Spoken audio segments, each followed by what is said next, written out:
नमस्कार दोस्तों, स्वागत है आपका फोकस एजुकेशन के इस यूट्यूब चैनल पर। तो जैसा कि आप सब जानते हैं, इस चैनल के माध्यम से आपको विभिन्न प्रतियोगी परीक्षाओं की तैयारी कराई जाती है। सबसे पहले मैं स्टूडेंटों को बता देता हूं, जो भी हमारे स्टूडेंट्स इस वीडियो को देख रहे हैं, दोस्तों वीडियो को ध्यान से सुनना है और समझने का प्रयास करना है। मैं इस बात को दावे से कह सकता हूं दोस्तों कि आप वास्तव में ही किसी भी परीक्षा में इस टॉपिक से संबंधित बेहतर प्रदर्शन करने वाले हैं यदि आप वीडियो को ध्यान से समझते हैं। जैसा कि आपको मालूम ही है स्टूडेंट, हमारी पॉलिटी की श्रृंखला चल रही है और उसी क्रम को ध्यान में रखते हुए जो हमारा आज का टॉपिक है वो है अटॉर्नी जनरल ऑफ इंडिया, यानी कि जिसको हम हिंदी में कहते हैं दोस्तों भारत का महान्यायवादी। बहुत ध्यान से सुनना है। और दोस्तों यदि आप, मैं दावे से इस बात को कह सकता हूं कि यदि आप इस वीडियो क्लास को पूरा देख लेते हैं तो दूसरी वीडियो यूट्यूब पर देखने की बिल्कुल भी ज़रूरत नहीं पड़ेगी इस टॉपिक से संबंधित। तो ध्यान से सुनिए। भारत का जो महान्यायवादी है, जिसको हम अटॉर्नी जनरल कहते हैं, देखिए भारतीय संविधान का आर्टिकल 76 है जो महान्यायवादी पद की व्यवस्था करता है। यानी कि प्रश्न सीधा एग्जाम में पूछा जा सकता है कि महान्यायवादी के पद का प्रावधान संविधान के किस अनुच्छेद में है, तो वहाँ आपका आंसर होना चाहिए अनुच्छेद 76। दोस्तों महान्यायवादी जो है देश का सर्वोच्च विधि अधिकारी होता है, यानी कि महान्यायवादी देश का सबसे बड़ा कानूनी अधिकारी होता है। इस प्रकार भी प्रश्न एग्जाम में बन सकता है दोस्तों कि देश का सबसे बड़ा कानूनी अधिकारी कौन होता है, तो आपको याद होना चाहिए सबसे बड़ा कानूनी अधिकारी भारत का महान्यायवादी होता है। अगर हम इनकी नियुक्ति की बात करें दोस्तों, तो भारत के महान्यायवादी की नियुक्ति भारत का राष्ट्रपति करता है। ये बात आपको क्लियर हो जानी चाहिए। और भारत का जो राष्ट्रपति है दोस्तों, बहुत ध्यान से सुने, वह जो नियुक्ति करता है महान्यायवादी की, वह केंद्र सरकार की सिफारिश पर करता है। यानी कि केंद्र सरकार की सहमति से ही किसी व्यक्ति की महान्यायवादी पद पर नियुक्ति होती है। ये बात आपको बिल्कुल स्पष्ट हो जानी चाहिए, क्योंकि यहीं पर एक बात क्लियर हो जाती है कि महान्यायवादी की नियुक्ति के संबंध में राष्ट्रपति की जो स्वविवेकीय शक्ति है वो स्वविवेकीय शक्ति नहीं है। कहीं ना कहीं पर उन्हें केंद्र सरकार के दिए गए निर्देश के अनुसार ही कार्य करना होता है। यहाँ तक आपके बात बिल्कुल स्पष्ट हो जानी चाहिए। संविधान का अनुच्छेद 76 के तहत महान्यायवादी की नियुक्ति भारत के राष्ट्रपति करते हैं। ये बात आप याद रहनी चाहिए। कई बार प्रश्न सीधा एग्जाम में बन सकता है। जैसा कि मैंने अभी बताया भी है कि भारत के जो महान्यायवादी हैं, अगर उनके संबंध में बात करें तो उनकी नियुक्ति भारत के राष्ट्रपति करते हैं और केंद्र सरकार की सिफारिश पर करते हैं। यानी कि केंद्र सरकार जिस व्यक्ति को तय करती है कि जिसको भी महान्यायवादी बनाना है, तो उसको भारत के राष्ट्रपति उस व्यक्ति को महान्यायवादी पद पर नियुक्त करते हैं। वहीं दोस्तों महान्यायवादी के अगर हम कार्यकाल की बात करें तो इस प्रश्न को आपको बहुत अच्छी तरीके से सुन लेना है, क्योंकि यहाँ से जो प्रश्न बनता है एग्जाम में बहुत बढ़िया बन जाता है कई बार। तो महान्यायवादी का संविधान में कोई निश्चित कार्यकाल नहीं है। यानी कि आप इसे इस तरीके से समझ सकते हैं, जैसे कि आप जानते होंगे लोकसभा के सदस्य का कार्यकाल 5 वर्ष का होता है। वहीं अगर हम बात करें तो राज्यसभा के सदस्यों का कार्यकाल 6 वर्ष का होता है। तो इस प्रकार से संविधान में ऐसी कोई व्यवस्था नहीं की गई है जहां सीधे सीधे कार्यकाल इनका तय किया गया हो महान्यायवादी का। यानी कि आपके दिमाग में एक बात स्पष्ट हो जानी चाहिए प्यारे मित्रों कि भारत का महान्यायवादी राष्ट्रपति के प्रसाद पर्यंत अपना पद धारण करता है। अब कहीं ना कहीं पर आपके दिमाग में एक बात जरूर आ रही होगी कि प्रसाद पर्यंत का क्या मतलब है। दोस्तों प्रसाद पर्यंत का मतलब ये है कि जब तक भारत का राष्ट्रपति चाहता है या जब तक राष्ट्रपति की इच्छा है, तभी तक भारत का महान्यायवादी अपने पद पर बना रह सकता है। यहाँ दोस्तों राष्ट्रपति की इच्छा का अर्थ होता है केंद्र सरकार की इच्छा से। ये मैं आपको स्पष्ट कर देता हूँ। कई बार इस बात को स्पष्ट नहीं कर पाते हैं कि स्टूडेंट थोड़ा सा कंफ्यूज रहते हैं इस बात पर, तो उसको बिल्कुल स्पष्ट कर देता हूँ। यहाँ राष्ट्रपति की इच्छा से अर्थ केंद्र सरकार की इच्छा से होता है। तो कहीं ना कहीं पर अब बात समझ गए होंगे। यानी कि आपको इतना याद रखना है कि जो भारत के महान्यायवादी हैं उनका कार्यकाल निश्चित नहीं होता है, यानी कि राष्ट्रपति की इच्छा तक ही वो अपने पद पर बने रहते हैं। अब जब तक कार्यकाल कितना भी हो सकता है, यहाँ तक आपके बात क्लियर हो जानी चाहिए। वहीं दोस्तों अगर हम भारत के महान्यायवादी के अगर क्वालिफिकेशन की बात करें, यानी कि किस व्यक्ति को भारत का महान्यायवादी बनाया जा सकता है, दोस्तों बहुत ध्यान से सुनना है, चूँकि ऐसे प्रश्न कथन बेस आधारित यूपीपीसीएस और यूपीएसआई दोनों परीक्षाओं में पूछे जाते हैं। सबसे पहले तो आपको याद रखना है कि वह भारत का नागरिक होना चाहिए, यानी कि जिस व्यक्ति को भारत का महान्यायवादी बनना है उसको पहले भारत का नागरिक होना चाहिए। दूसरी स्थिति क्या है, ज़रा ध्यान से सुनेंगे, उसे कम से कम किसी भी उच्च न्यायालय में, ध्यान से सुनना, किसी भी उच्च न्यायालय में वो कम से कम 5 वर्ष तक न्यायाधीश रहा हो, यानी कि किसी भी हाई कोर्ट में वो कम से कम 5 वर्ष तक उसने न्यायाधीश का कार्य किया हो, ये उसके पास अनुभव हो। सेकंड आपको क्लियर हो जाना चाहिए।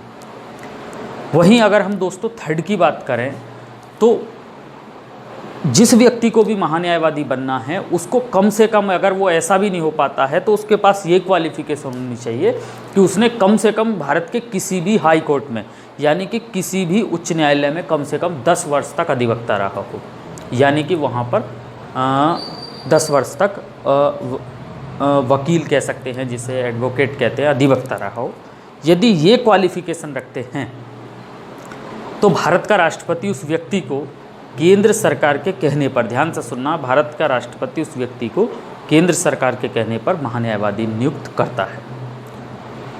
तो इतनी बात आपके बिल्कुल समझ में आ जानी चाहिए और ये बात बिल्कुल स्पष्ट हो जानी चाहिए। दोस्तों साथ ही साथ एक पॉइंट आप याद रखें, इसके अलावा अगर महान्यायवादी को ऐसा लगता है कि हमें बीच में ही पद छोड़ देना चाहिए, तो इस बीच में वो कभी भी अपने अवधि के बीच में कभी भी अपनी स्वेच्छा से त्यागपत्र भारत के राष्ट्रपति को दे सकता है और त्यागपत्र देकर अपना पद मुक्त कर सकता है, यानी कि अपने पद से मुक्त हो सकता है। यहाँ तक बात आपके बिल्कुल स्पष्ट हो जानी चाहिए। कई बार इस प्रकार का प्रश्न एग्जाम में पूछ लिया जाता है।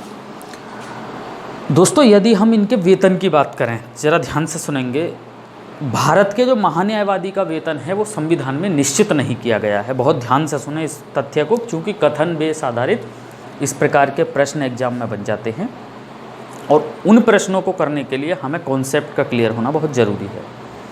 यानी कि आप इस तरीके से समझें कि भारत के जो महान्यायवादी हैं उनका वेतन जो है वो भारतीय संविधान में फिक्स नहीं है, यानी कि उनका वेतन राष्ट्रपति निर्धारित करता है। बहुत बढ़िया प्रश्न कभी एग्जाम में बन सकता है कि जो महान्यायवादी हैं उनके वेतन का निर्धारण कौन करता है। क्योंकि आप जानते होंगे मैक्सिमम वेतन का निर्धारण भारत की संसद करती है, जैसा कि आप सब जानते भी होंगे। तो इस तथ्य को आप विशेष रूप से याद रख सकते हैं, या फिर कह सकते हैं मोस्टली आप याद रखें कि भारत के जो महान्यायवादी हैं उनके वेतन और का जो निर्धारण करता है, वेतन का निर्धारण वो भारत का राष्ट्रपति करता है, यानी कि राष्ट्रपति के द्वारा निर्धारित किया गया वेतन ही भारत के महान्यायवादी को दिया जाता है। यहाँ तक बात आपके एकदम स्पष्ट हो जानी चाहिए दोस्तों। कई बार प्रश्न इस प्रकार का एग्जाम में पूछ लिया जाएगा और इसे आप याद रखें। वहीं राष्ट्रपति के अगर अधिकार की बात करें दोस्तों, तो याद रखना है भारतीय संविधान का आर्टिकल है 88 दोस्तों। बहुत बढ़िया प्रश्न यहाँ से बनता है एग्जाम में, ज़रा ध्यान से सुनेंगे। क्वेश्चन पूछा जाता है कि भारतीय संविधान के किस अनुच्छेद के अंतर्गत भारत के महान्यायवादी को संसद के दोनों सदनों में भाग लेने का अधिकार है, कार्यवाहियों में बोलने का अधिकार है, लेकिन मत डालने का अधिकार नहीं है। यानी कि आपका आंसर होना चाहिए आर्टिकल 88। दोस्तों भारतीय संविधान में आर्टिकल 88 में ये व्यवस्था की गई है, ज़रा ध्यान से सुनेंगे। जो भी व्यक्ति भारत का महान्यायवादी है वो संसद के किसी भी सदन में भाग ले सकता है, किसी भी सदन की कार्यवाही में भाग ले सकता है, चाहे लोकसभा हो चाहे आपका राज्यसभा हो, यहाँ तक कि संयुक्त बैठक यानी कि जॉइंट सेशन में भी भाग ले सकता है। लेकिन दोस्तों उसको वोट डालने का अधिकार नहीं है, क्योंकि आप जानते होंगे वो संसद के किसी भी सदन का सदस्य नहीं होता। लेकिन दोस्तों एक बात बहुत बढ़िया याद रखनी है, संसद के सदन का सदस्य भले ही ना होता हो महान्यायवादी, ध्यान से सुनना है, हो सकता है ये तथ्य आज से पहले आपने ना सुना हो, प्रश्न को ज़रा ध्यान से सुनेंगे। हो सकता है कि आज से पहले आपने ये तथ्य ना सुना हो, कृपया ध्यान से सुनें। जो भी व्यक्ति भारत का महान्यायवादी है दोस्तों, कोई भी व्यक्ति हो जो भी भारत का महान्यायवादी है, उसको एक संसद सदस्य के रूप में भत्ते और विशेषाधिकार प्राप्त होते हैं। यानी कि हो सकता है आज से पहले आपने ये पॉइंट ना पढ़ा हो, इसीलिए मैं इस पॉइंट को पुनः दोबारा बताऊंगा, ज़रा ध्यान से सुनें। भारत का जो महान्यायवादी है वो भले ही संसद का सदस्य नहीं होता, लेकिन उसको एक संसद सदस्य के रूप में भत्ते और विशेषाधिकार प्राप्त होते हैं। यानी कि वह भत्ते जो एक मेंबर ऑफ पार्लियामेंट को दिए जाते हैं और वह विशेषाधिकार जो एक मेंबर ऑफ पार्लियामेंट को दिए जाते हैं, यानी कि एमपी को दिए जाते हैं, वो उन्हें प्राप्त होते हैं। दोस्तों बहुत बढ़िया प्रश्न यहाँ से कथन में बन सकता है, इसीलिए इस तथ्य को आप बहुत ही अच्छी तरीके से याद रखें और साथ के साथ याद रखें आर्टिकल 88। कहीं ना कहीं पर आपके दोनों तथ्य बिल्कुल एकदम स्पष्ट हो जाने चाहिए। संविधान का आर्टिकल 76 के तहत क्या क्या होता है वो मैंने आपको बताया, और संविधान के अनुच्छेद 88 के तहत क्या होता है वो मैंने आपको बताया। दोस्तों बहुत ध्यान से सुनना है, बहुत बढ़िया पॉइंट हो सकता है। एक आर्टिकल आपको याद रखना है, आर्टिकल 105, यानी कि आर्टिकल 105। 3 ही अनुच्छेद आपको महान्यायवादी से संबंधित याद करने हैं। और दोस्तों मैं दावे से कह सकता हूँ आर्टिकल संबंधित 3 आर्टिकल ऐसे हैं जो महान्यायवादी से संबंधित हैं या उनके टॉपिक से संबंधित हैं। यहाँ पर 3 अगर आर्टिकल बन रहे हैं दोस्तों, तो एक प्रश्न सीधा एग्जाम में पूछा जाएगा कि दिए गए विकल्पों में से ऐसा कौन सा अनुच्छेद है जो महान्यायवादी से संबंधित नहीं है। यानी कि दोस्तों उस स्थिति में आपको ये चीज़ क्लियर होनी चाहिए कि कौन कौन से आर्टिकल महान्यायवादी से संबंधित हैं। पहला आप याद रखें आर्टिकल 76 जिसमें उनकी नियुक्ति का प्रावधान है। दूसरा आर्टिकल याद रखें 88 जिसमें वो संसद की कार्रवाई में भाग ले सकते हैं लेकिन वोट नहीं डाल सकते। और तीसरा याद रखना आपको आर्टिकल 105 जिसमें उनके विशेषाधिकार और कार्य बताए गए हैं। यानी कि ये तीनों आपके बिल्कुल स्पष्ट होने चाहिए। कई बार प्रश्न सीधा एग्जाम में बन सकता है। आर्टिकल 105 जो है दोस्तों कि वो महान्यायवादी की शक्तियों के बारे में बताता है। क्या क्या उनकी शक्तियाँ उनके बारे में बताता है, ज़रा ध्यान से सुने। भारत सरकार को विधि संबंधी मामले पर सलाह देता है भारत का महान्यायवादी। यानी कि अब आपके दिमाग में एक बात स्पष्ट हो जानी चाहिए, चूँकि मैंने स्टार्ट में ही ये पॉइंट बताया है कि भारत का सबसे बड़ा विधि अधिकारी होता है महान्यायवादी। भारत सरकार को कानूनी मामलों पर जो सलाह देता है या एडवाइस देता है वो होता है भारत का महान्यायवादी। तो पहला उसका ये कार्य है जो कई बार प्रश्न में पूछा जा सकता है। दूसरा, राष्ट्रपति अगर किसी ऐसे कार्य को चिन्हित करता है महान्यायवादी से जो विधि संबंधी है, वो भी उनको करना होगा, वो भी उनके कार्य के ही अंतर्गत आता है। यानी कि आप इस बात को स्पष्ट दिमाग में बैठा लें, राष्ट्रपति अगर कोई निर्देश देता है लॉ संबंधी विधि संबंधी मुद्दे पर, तो उसको भी महान्यायवादी को उस काम को करना होगा। तीसरा आप जानते होंगे, बहुत ध्यान से सुनेंगे, भारत सरकार से संबंधित कोई भी मामला है, ध्यान से सुनना है, भारत सरकार से संबंधित कोई भी मामला है और उसको लेकर उच्चतम न्यायालय में सरकार, भारत सरकार की तरफ से जो वहाँ पर भारत सरकार की तरफ से जो सवालों के जवाब दिए जाते हैं, जैसा कि कई बार आपने देखा होगा, ध्यान से सुनना, जब आप न्यूज़पेपर पढ़ते होंगे तो कई बार लिखा आता है कि कोर्ट कहता है कि उच्चतम न्यायालय कहता है कि सरकार हमें जवाब दे। तो उस सरकार के बदले जो जवाब सरकार की तरफ से जो देता है वो ही महान्यायवादी होता है। यहाँ तक आपके बात बिल्कुल स्पष्ट हो जानी चाहिए। यानी कि आपके दिमाग में एक बात दोस्तों बिल्कुल स्पष्ट हो जानी चाहिए कि अगर उच्चतम न्यायालय, सुप्रीम कोर्ट केंद्र सरकार से कोई जवाब मांगता है किसी भी मुद्दे पर लेकर, तो उस जवाब को सरकार की तरफ से जो सुप्रीम कोर्ट के सामने देता है या सुप्रीम कोर्ट के सामने रखता है, उसको ही हम महान्यायवादी कहते हैं। ये भी उनका एक प्रमुख कार्यों में से एक है।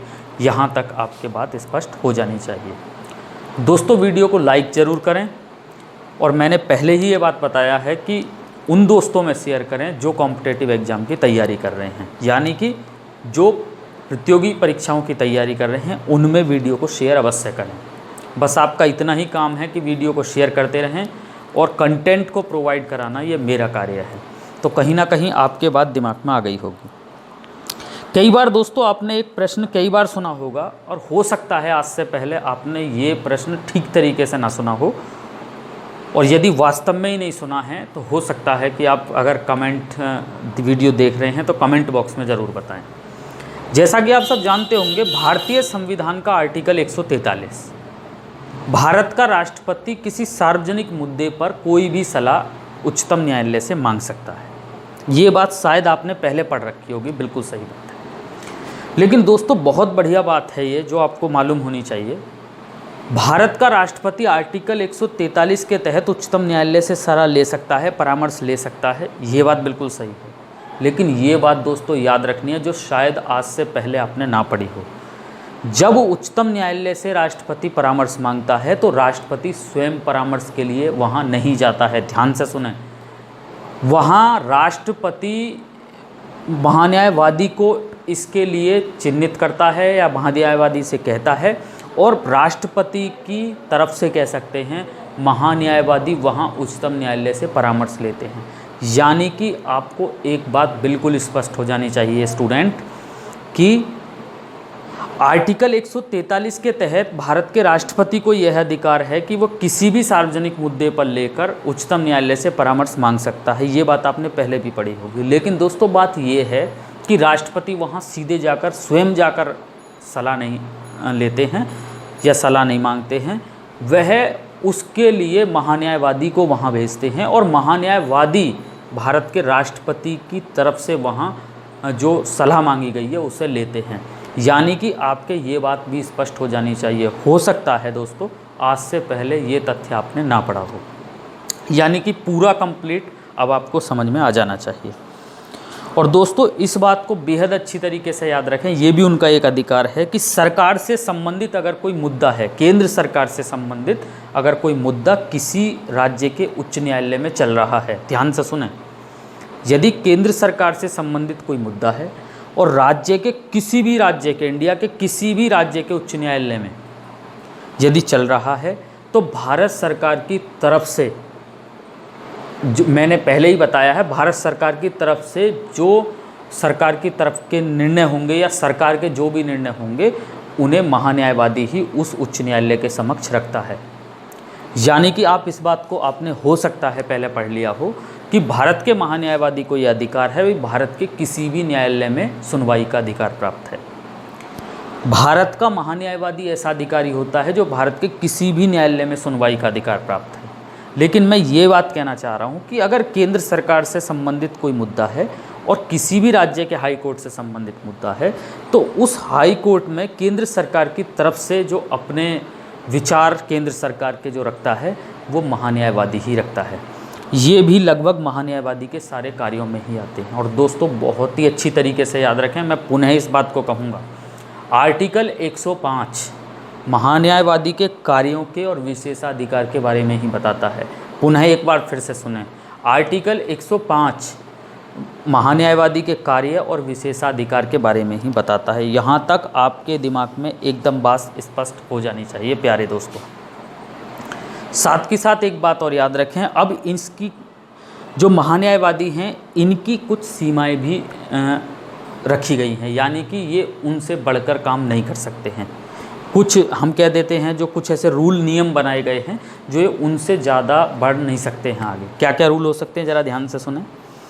वह भारत सरकार के खिलाफ कोई भी सलाह या कोई भी विश्लेषण नहीं कर सकते, चूँकि वो भारत सरकार के विधि अधिकारी होते हैं। दूसरा पॉइंट ज़रा ध्यान से सुनेंगे, जिस मामले में वो भारत सरकार की पैरवी कर रहे हैं, मामला कोई भी हो, ध्यान से सुनना है, उस पर वह कोई टिप्पणी नहीं कर सकते, यानी कि कोर्ट के अलावा वो कोई सार्वजनिक टिप्पणी नहीं कर सकते। दोस्तों बहुत ध्यान से सुनना है, बहुत बढ़िया पॉइंट है, क्योंकि मैं पहले ही इस बात को बताया हूँ कि कथन बेस आधारित प्रश्न आपसे एग्जाम में पूछे जा सकते हैं। दूसरे प्रश्न को, पॉइंट को ज़रा ध्यान से सुनें, जिस भी मामले में वो भारत सरकार की पैरवी कर रहे हैं उस मामले में, यानी कि वो कोर्ट में ही कोई भी अपना जो बात है रख सकते हैं, यानी कि सार्वजनिक अन्य कहीं जगह बात नहीं रख सकते हैं। यानी कि जिस मामले में उस भारत सरकार के द्वारा उन्हें पेश होना है उस पर वह कोई टिप्पणी नहीं कर सकते, यानी कि वो सार्वजनिक मामले पर ऐसी कोई टिप्पणी नहीं कर सकते सार्वजनिक रूप से, लेकिन उस मामले पर वो कोर्ट में टिप्पणी कर सकते हैं। यानी कि ये भी इन पर एक कह सकते हैं हम सीमाएं बांधी गई हैं इनकी। बिना भारत सरकार की अनुमति के कोई भी आपराधिक मामला है किसी भी व्यक्ति का ये बचाव नहीं कर सकते। यानी कि बिना भारत सरकार की अनुमति के ये किसी भी आपराधिक मामले की जो केस वगैरह हैं ये बिना सरकार की सहमति के नहीं लड़ सकते किसी का भी केस। ये बात आपके स्पष्ट हो जानी चाहिए। यानी कि इसके लिए इन्हें केंद्र सरकार की अनुमति लेनी होगी। यहाँ तक आपके बात बिल्कुल स्पष्ट हो जानी चाहिए दोस्तों। अगला पॉइंट याद रखें कि बिना भारत सरकार की सहमति के, ध्यान से सुनना है, किसी भी परिषद के निर्देशक वगैरह या डायरेक्टर वगैरह नहीं बन सकते। यानी कि अगर इन्हें किसी भी काउंसिल या परिषद का डायरेक्टर वगैरह बनना है तो उसके लिए इन्हें केंद्र सरकार से अनुमति लेनी होगी। तो ये कुछ ऐसी सीमाएं हैं जो इन्हें निश्चित करती हैं कि आपको इतना ही काम करना है, इससे ज़्यादा नहीं करना है। यानी कि इतनी बात भी आपके समझ में आ जानी चाहिए। प्यारे दोस्तों, एक बात और याद रखनी है, ज़रा ध्यान से सुनेंगे।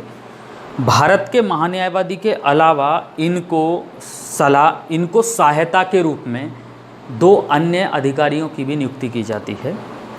जैसा कि मैं आपको बता दूं, एक भारत सरकार का महाधिवक्ता और एक भारत सरकार का अपर महाधिवक्ता, इनकी सहायता के लिए इन 2 अधिकारियों की भी नियुक्ति की जाती है। अगर मैं इनके कार्य की बात करूं दोस्तों, तो इनका कार्य ये है कि ज़्यादा वर्कलोड होने की स्थिति में महान्यायवादी को सहायता कराना, ज़्यादा वर्कलोड होने की स्थिति में महान्यायवादी के कार्यों की देखभाल करना, या उनके कार्यों को जो महान्यायवादी के कार्य हैं उनके कार्यों को अलग अलग कर देना। यानी कि ऐसा कह सकते हैं कि जो महान्यायवादी पर ज़्यादा वर्कलोड होने के कारण कुछ कार्यों को वो स्वयं देखेंगे, ऐसा भी आप समझ सकते हैं। यानी कि यहाँ तक आपके बात स्पष्ट हो जानी चाहिए।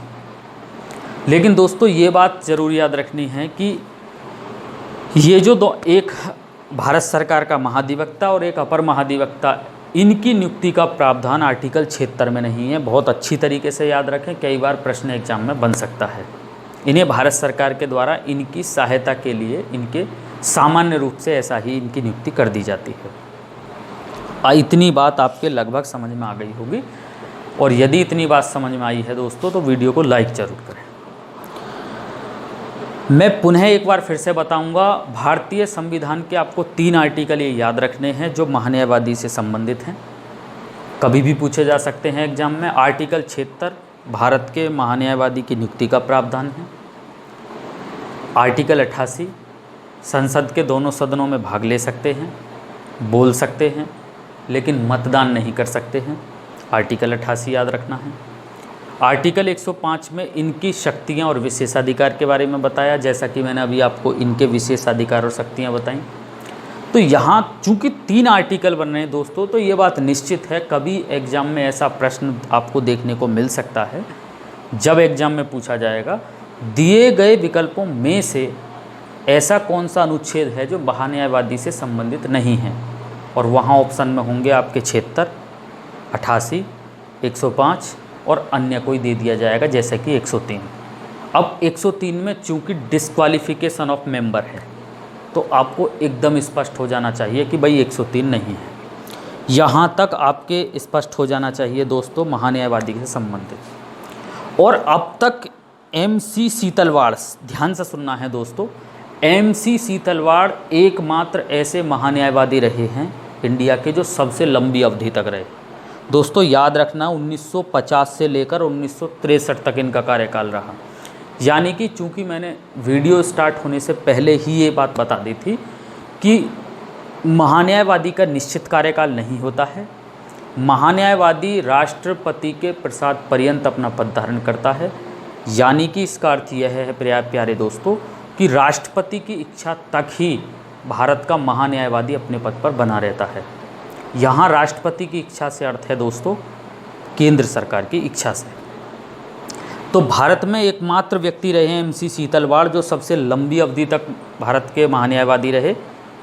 1950 से लेकर दोस्तों 1963 तक ये रहे, यानी कि लगभग 13 साल ये रहे। तो ये बात भी कई बार प्रश्न एग्जाम में बन सकता है, अच्छा प्रश्न है और पूछा जा सकता है। यानी कि भारत के ऐसे महान्यायवादी कौन थे जो सबसे लंबी अवधि तक महान्यायवादी रहे, कौन ऐसे व्यक्ति थे? तो आपको क्लियर होना चाहिए MC सीतलवाड़, यानी कि ये बात भी अब आपके क्लियर हो जानी चाहिए। दोस्तों अगर हम वर्तमान की बात करें तो वर्तमान में जो इस समय महान्यायवादी हैं, कई बार प्रश्न इस प्रकार का एग्जाम में बन सकता है। तो वर्तमान में जो भारत के महान्यायवादी हैं इस समय के वेणुगोपाल हैं, आपको याद रखना है। करंट के रूप में भी प्रश्न एग्जाम में बन सकता है। भारत के जो वर्तमान में महान्यायवादी हैं वो हैं आपके के वेणुगोपाल, प्रश्न एग्जाम में पूछा जा सकता है। यानी कि इतने तथ्य आपको बिल्कुल स्पष्ट हो जाने चाहिए। और दोस्तों वीडियो कैसा लगा, वीडियो क्लास कैसी लगी, कमेंट बॉक्स में ज़रूर बताएं, ताकि मुझे ये मालूम पड़ सके कि आपको वीडियो क्लास कैसी लगी। यानी कि इस वीडियो क्लास के माध्यम से प्यारे दोस्तों मैंने प्रत्येक तथ्य को कवर करने का प्रयास किया, और मैं इस बात को दावे से कह सकता हूँ कि यदि आपने इस वीडियो क्लास को पूरा देखा है तो YouTube पर दूसरी वीडियो महान्यायवादी से संबंधित देखने की ज़रूरत नहीं पड़ेगी। बहुत बहुत धन्यवाद।